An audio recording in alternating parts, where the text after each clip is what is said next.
I wanted to address some comments on the last video I posted, which was originally titled, "Should I come out to my Korean students? How important is authenticity?" That received 3 comments, such as a student asking personal questions like your orientation or ideal partner is wildly inappropriate. As the teacher, you should immediately let the student know that personal subjects should not be allowed. You must set the boundaries as the person in the authoritative position. Yeah, okay, so there's that comment. I also would like to address some comments such as when the video was still titled the same. No, absolutely, you should not. That was, should I come out to my students? Your job is a teacher. It is not part of your job description to be your authentic self, which means oversharing about who you are sleeping with. First of all, I'm not sleeping with anyone, but we'll get to that later. Please leave the kids alone. I don't teach children. Then it says, if all your students are adults, fine, but really, should anyone actually care? Okay, got that. And then someone just posted, leave sexuality out of classrooms. Okay. And, you know, I understand all these. I changed the title of the video because I felt like people weren't really understanding my point. So then I changed the video to, I teach Korean adults online. Should I be honest when asked about my sexuality? And then I got a comment on that one. This is a boundary issue. A professional teacher explains that when asked a personal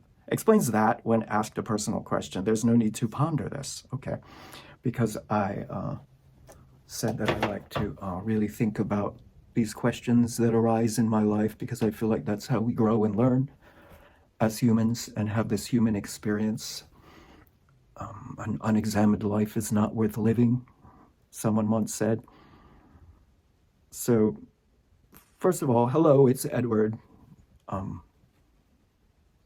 Secondly, I'd like to explain why the line between personal and professional seems like it was crossed in these classes. Okay, so first of all, I teach adults only.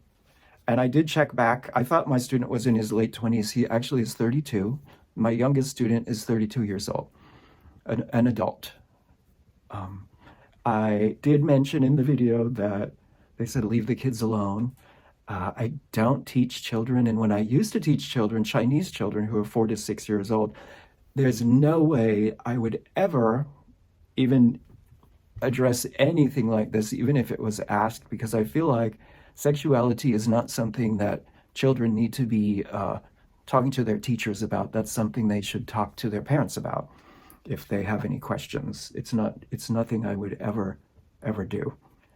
There seems to be a common misconception that all the LGBTQ community wants to shove their sexuality in everyone's face and indoctrinate the children into the ways.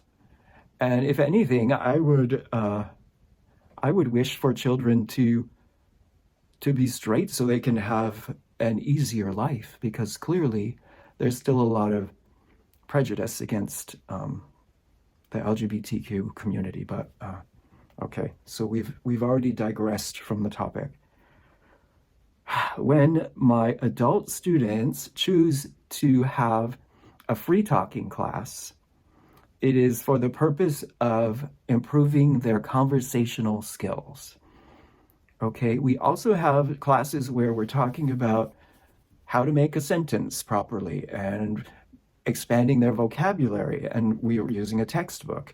But when a student has a free talking class, it's their choice, and they want to learn how to communicate clearly and smoothly with human beings in a modern world. And conversations in a real life in 2024, 25, they sometimes touch upon personal subjects. Now, I would never, ever talk about anything sexual in terms of sexual acts. things that you do sexually. I'm a bit of a sex phobic gay, and I guess that's the topic for another video. But I mean, I don't even really talk to my friends about sex acts because I feel like it's something that I don't feel comfortable talking about. I don't even feel comfortable talking about the actual sex act. But the fact that if I had a partner, the partner would be a man, is not it's not technically a sexual thing. There's more to being gay than the physical act of sex. There's a lot more to it. There's the emotional side and the mental side, and there's more to it. So I think there's a lot of black and white thinking when people look at this issue. Is it appropriate? Is it inappropriate? When I talk to students in a free talking class, emotional things come up. Conversations are boring if they're just on the surface level.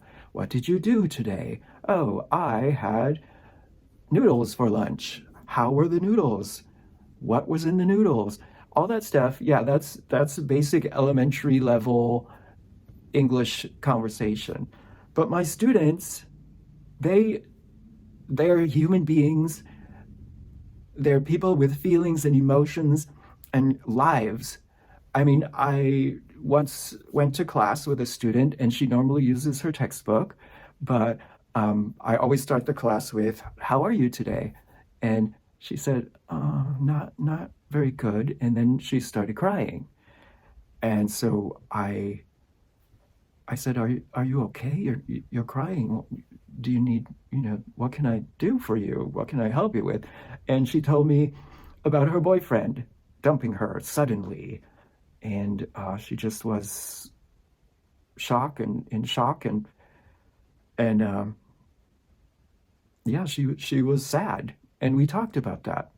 We talked about relationships and loss, and there was nothing sexual about it. It was about feeling like you've lost something that's gone forever. It's like a complete shift, and you have to start over, and sometimes you don't know how you're going to go on, and it feels really intense when it first happens. But as time goes on and you see that maybe it was for the best, and she 2 classes later, at the end of class, she said, "I just wanted to tell you thank you for talking to me about the other day when I was crying about my boyfriend, because it really helped." And I have another student who came to class crying because her dog had died. So we had a long discussion. We just didn't even go to the book that day. We talked about pets. I talked about my experience with my pet dying and how it was the saddest thing I can remember, and I can still cry just thinking about it. And I understood why she was so sad. And so these free talking sessions, there's a lot more to it. It's not so simple to draw the line between professional and personal in these situations. I have a student who tells me when she has period cramps, and she's comfortable talking about it. And I don't know anything about having period cramps, but I say, "Oh, I'm sorry. I hope you feel better." People tell me they got sick on an airplane. They had diarrhea because they ate Indian food on an airplane. That I wrote them down. A mother, so funny. A mother, mother was telling me that she was really disappointed in her son because he had been going to the library for 3 weeks, and he was supposed to be studying for his college entrance exams, which are a huge deal in Korea. And she found out that he was just playing video games the whole time. And she was very disappointed in him. And people have lives, and it's not just about these surface level conversations and learning how to put a sentence together in English. And so this job is it's a little bit more than I've expressed, I guess. And I don't I don't expect everyone to read my mind, but that's why I don't necessarily agree with all of these comments about being the authority figure and saying no personal questions, because honestly, conversations are pretty boring when you don't talk about anything emotional. And like I said, sex acts are definitely off limits. That's where I would draw the line. If somebody tried to ask about or talk about specific sex acts, I definitely would say no. I don't feel comfortable talking about that. So I'm not a pushover. But the comment that said this is not something you have to ponder. Well, maybe it's not something you have to ponder, because you seem to have all the answers about this topic, but it's part of my life. And I have spent my whole life wondering who who I can be myself around. And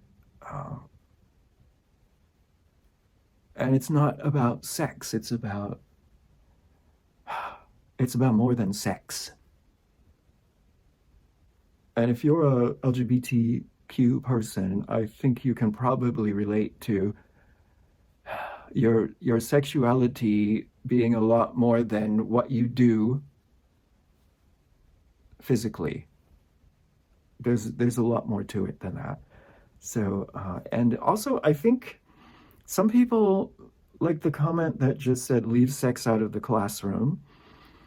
I feel like some people just read the title of the video and don't really watch the video.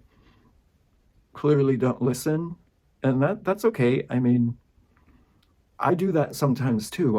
I'll see a video based on the title and I'll start watching, and I won't watch the whole thing, and so I really don't know what they were talking about to the fullest extent. But I also don't comment if I don't know what the whole point of the video was. So the one comment I think was somewhat helpful, and even though I don't totally agree with drawing the line between personal and professional, because it's a blurred line, I think that person had good intentions in writing the comment. I also think trying to read comments without trying to infer what you think the commenter had in their mind, because some comments can be read as positive or negative.